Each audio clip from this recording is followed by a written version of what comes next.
Thank you. Thank you very much. Thank you.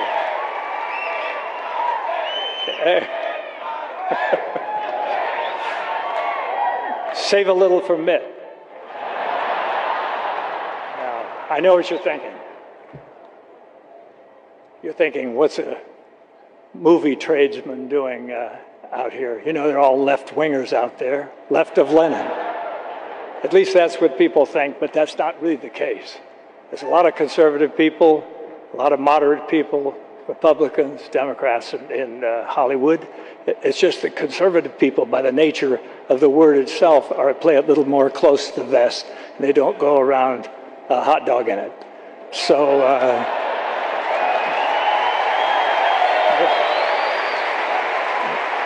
but they're there. Believe me, they're there.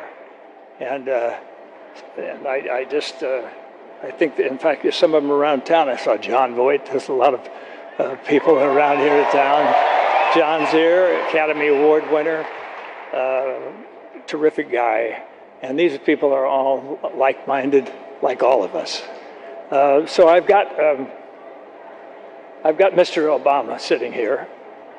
And he's, I just was going to ask him a couple questions. But, you know, about, I remember 3.5 years ago when Mr. Obama won the election. And though I wasn't a big supporter, I was watching that night when he was having that thing. And they were talking about hope and change. And they were talking about, yes, we can. And it was dark and it was outdoors and it was nice. And people were lighting candles and they were saying, you know, and I just thought, this is great. I mean, everybody's crying. Oprah was crying. And I was even crying. And then finally, I haven't cried that hard since I found out that there's 23 million unemployed people in this country.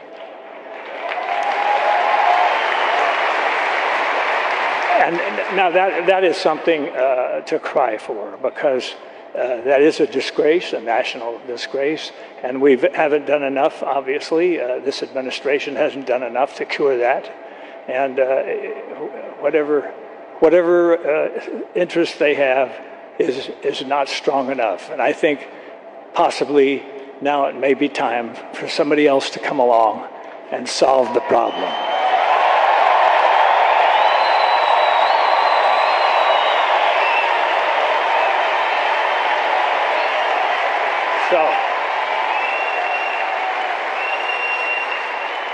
So, Mr. President, how do you handle promises that you made when you were running for election, and how do you handle it? I mean, what do you say to people? Do you just you know? I know people were wondering. You don't have it, okay? Well, I know even some of the people in your own party were very disappointed when you didn't close Gitmo. And I thought, well, I think closing Gitmo, why close that? We've spent so much money on it. But I thought maybe it's an excuse. What do you mean, shut up? Okay. I thought it was just because somebody had a stupid idea of trying terrorists in downtown New York City. Maybe that was it.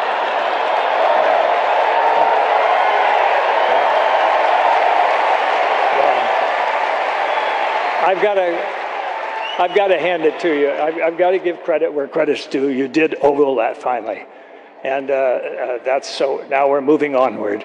And I know I know you were against the war in Iraq, and that's okay.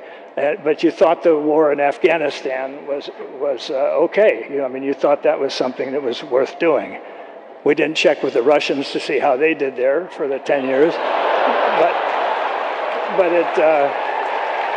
We did it, and it was, you know, it's something to be thought about, and I think that that when we get to maybe, I think you mentioned something about having a target date for bringing everybody home, and you give that target date, and I think Mr. Romney asked the only sensible question on it. He says, why are you giving the date out now? Why don't you just bring them home tomorrow morning? And I thought, yeah,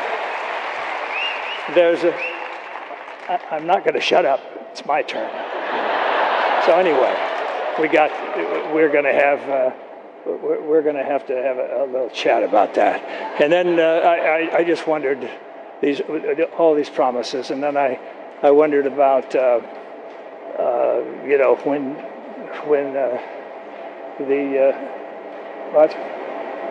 what do you want me to tell Romney? I can't tell him to do that. Can't do that to himself. You're crazy. You're absolutely crazy.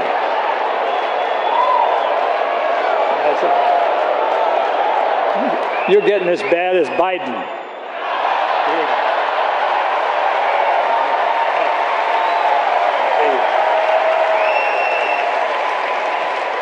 Of course, we all know Biden is the intellect of the Democratic Party. So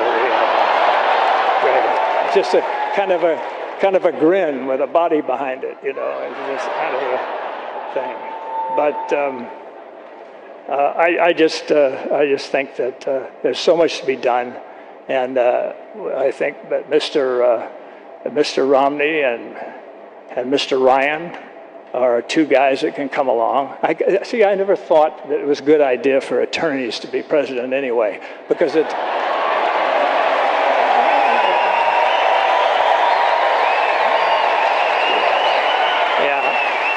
I think attorneys are so busy. They're always taught to argue everything and always weigh everything and weigh both sides, and they're always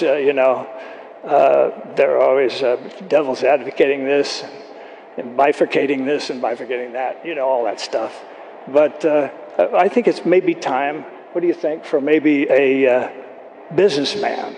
How about that?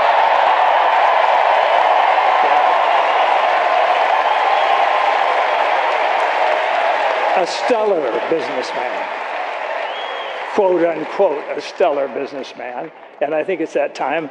And I think if you just kind of stepped aside and Mr. Romney can kind of take over, you could still use the plane. Though maybe a smaller one, not that big gas guzzler that you're driving around when you're going around to colleges and talking about student loans and stuff like that. I think you're an ecological man. Why would you want to drive that truck around? Okay. Well, anyway. All right. I'm sorry. I can't do that to myself either. So, anyway. I'll see. But I'd just like to say something, ladies and gentlemen. Something that I think is very important is that we own this country.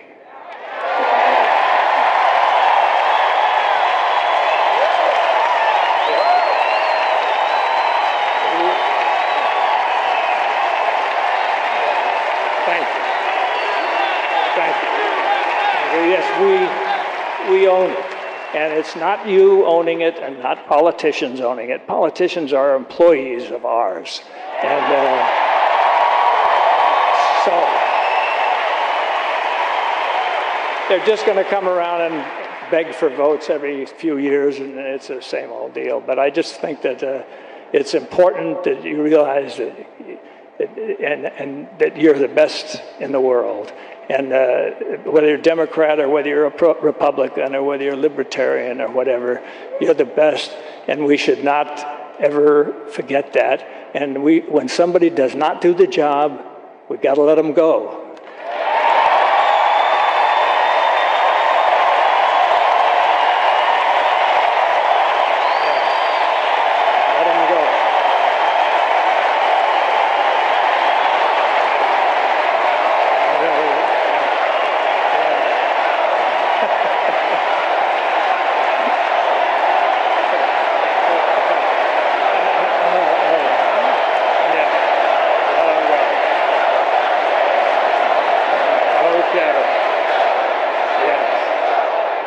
Okay, just remember that.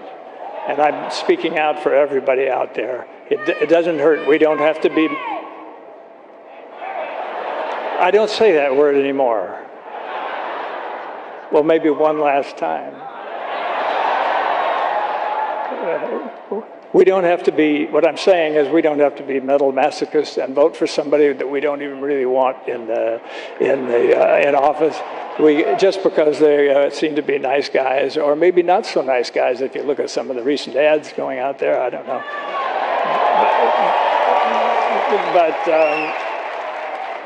Okay, you ought to make my day. All right.